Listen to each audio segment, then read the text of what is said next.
Magandang araw! Narito tayong muli upang mag-aral ng asignaturang Agriculture. Wastong pamamaraan ng pagtatanim at pagpapatubo ng halamang ornamental ang ating tatalakayin sa araw na ito. Sa araling ito, ating tatalakayin ang wastong pamamaraan sa pagpapatubo o pagtatanim ng halamang ornamental, pagpili ng itatanim, paggawa o paghahanda ng taniman, at pagtatanim ayon sa wastong pamamaraan. Gawin natin. Bago tayo tumungo sa susunod na aralin, tayo muna ay magbalik-aral. Maaari nyo bang sagutan ang mga sumusunod na katanungan?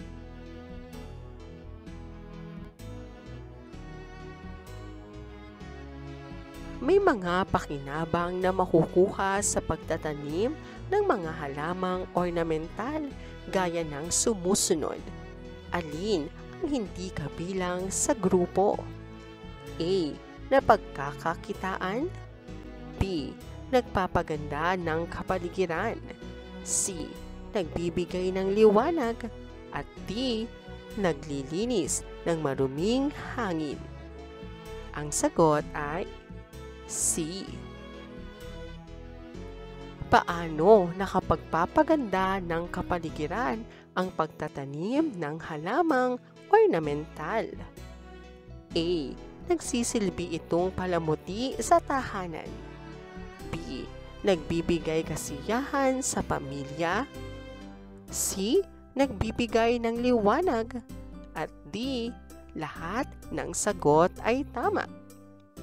Ang sagot ay A.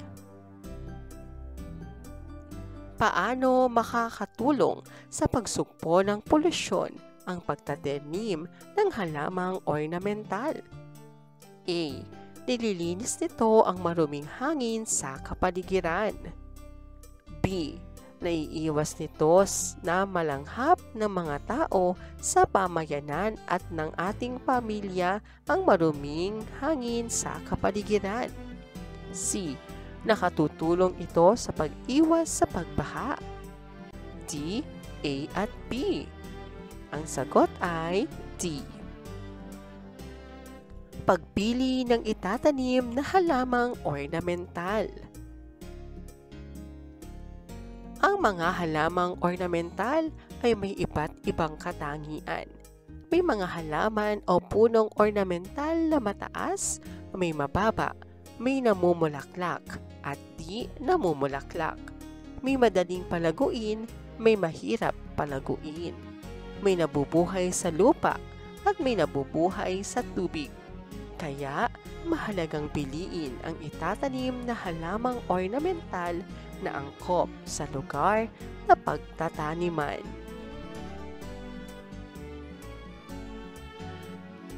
Mga bagay na dapat isaalang-alang sa pagtatanim ng halamang ornamental: kalagayan ng lugar, silbi ng halaman sa kapaligiran, kaangkupan sa panahon, kalagayan ng lupang taniman. Mga paalaala na sa magsasagawa ng pagtatanim ng mga halaman, punong ornamental sa bakuran o tahanan. Ang mga punong ornamental na matataas ay itinatanim sa gilid, sa kanto o sa gitna ng ibang mababang halaman. Ang mga halamang ornamental na mababa ay itinatanim sa mga panabi o paligid ng tahanan, maaari sa bakod, sa gilid o daanan o pathway. Ang mga namumulaklak na halaman o punong ornamental ay inihahalo o isinasama sa mga halamang di namumulaklak.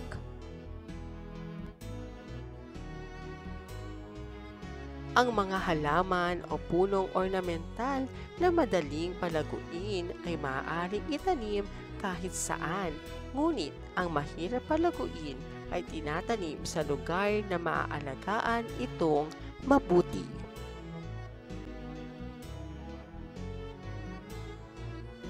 Ang mga halamang ornamental na lumalago sa lupa ay maaaring itanim sa tamang makakasama nito, at ang mga halamang lumalago sa tubig ay maaari sa babasaging sisidlan sa loob ng tahanan, sa fish pond at sa halamanan.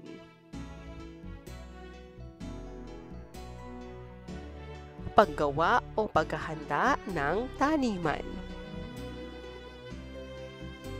Mas magiging maayos at mapalamuti ang inyong bakuran kung may kaalaman ang gagawa ng simpleng landscape gardening.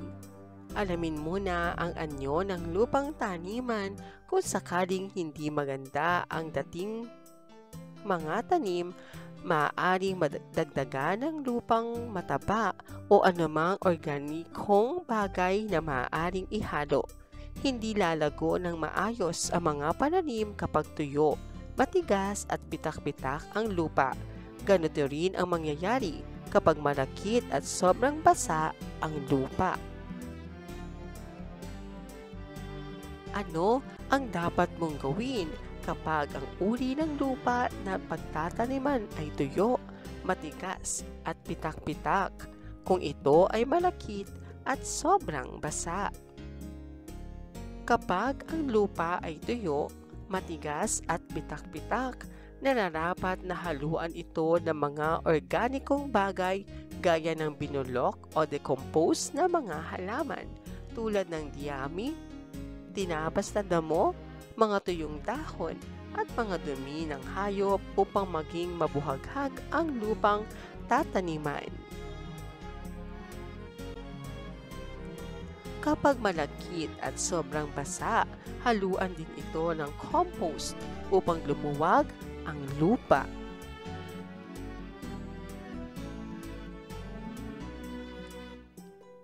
Iba't ibang kasangkapang ginagamit sa paghahalaman.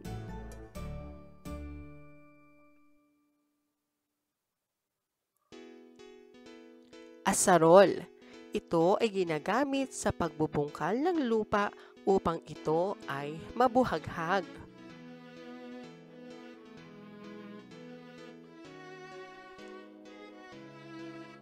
Kalaykay. Ginagamit ito sa paglilinis ng bakuran.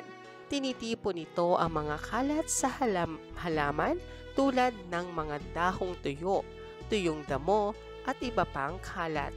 Maaari din itong gamitin sa pag-aalis ng malalaki at matitigas na tipak ng lupa at bato sa taniman.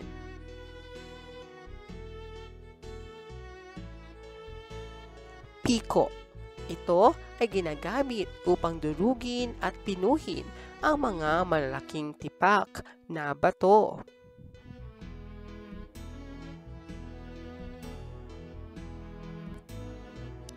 Dulos. Ito ay ginagamit sa pagbubungkal ng lupa sa paligid ng halaman. Mahusay rin itong gamitin sa paglilipat ng mga punla.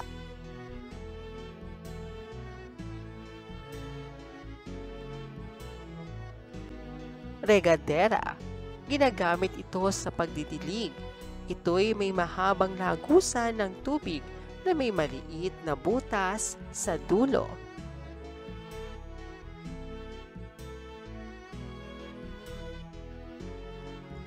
Pala. Ito'y ginagamit sa paglilipat ng lupa. Ginagamit din ito sa paghuhukay ng butas o kanal sa lupa at pagsasaayos ng lupa sa tamang taniman.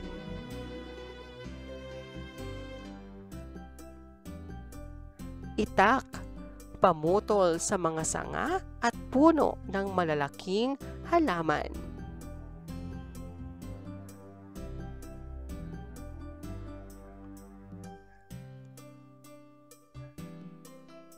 Ang mga ito ay ginagamit na gabay sa paggawa ng mga hanay sa tamang taniman sa pagbubungkal ng lupa.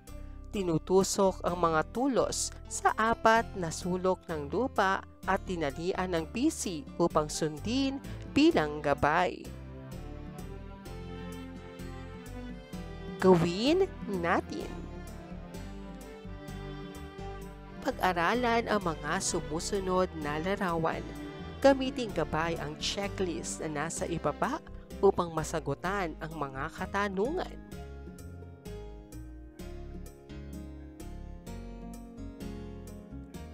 Ang lupang ito ay hindi matigas at hindi mabato. Larawan C. Ang lupang ito ay buhaghag at maganda para sa mga tanim. Larawan C.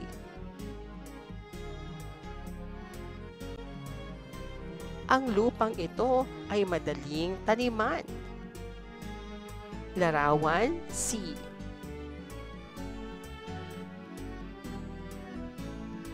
Ang lupang ito ay mainam sa pagpapatubo ng iba't ibang uri ng halaman.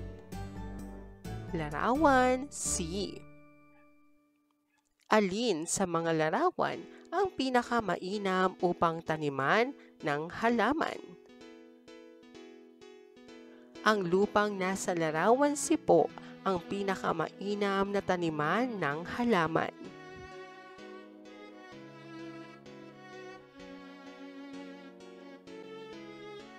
Ano-ano ang katangian ng isang matabang lupa na mainam sa pagtatanim? Ang mga katangian ng lupang mainam sa pagtatanim ay hindi matigas, hindi mabato, at buhaghag.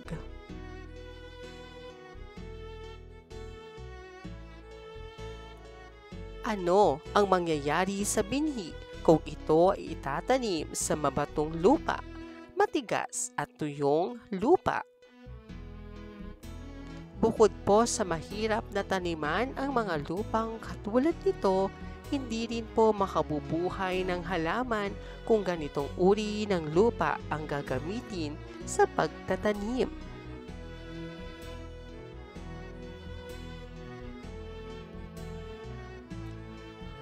Base sa resulta ng checklist, anong uri ng lupa ang pinakamainam na taniman ng halamang ornamental? Bakit? Ang lupang hindi matigas, hindi mabato at buhaghag na lupa ang pinakamainam na taniman dahil madali itong bungkalin at madaling taniman.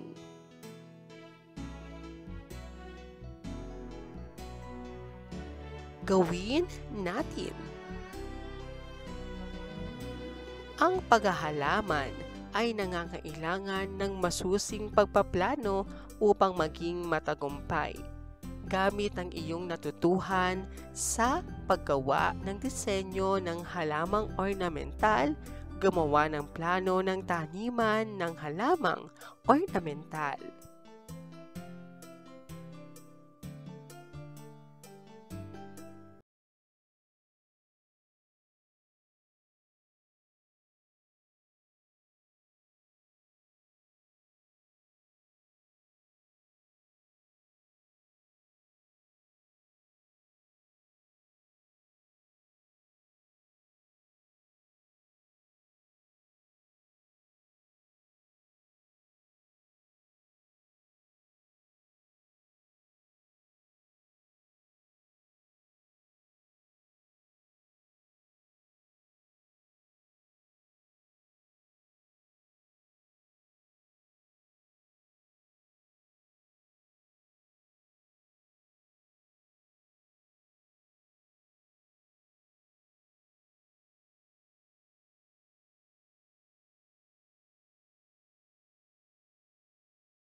Maraming salamat po sa inyong panonood at pakikinig.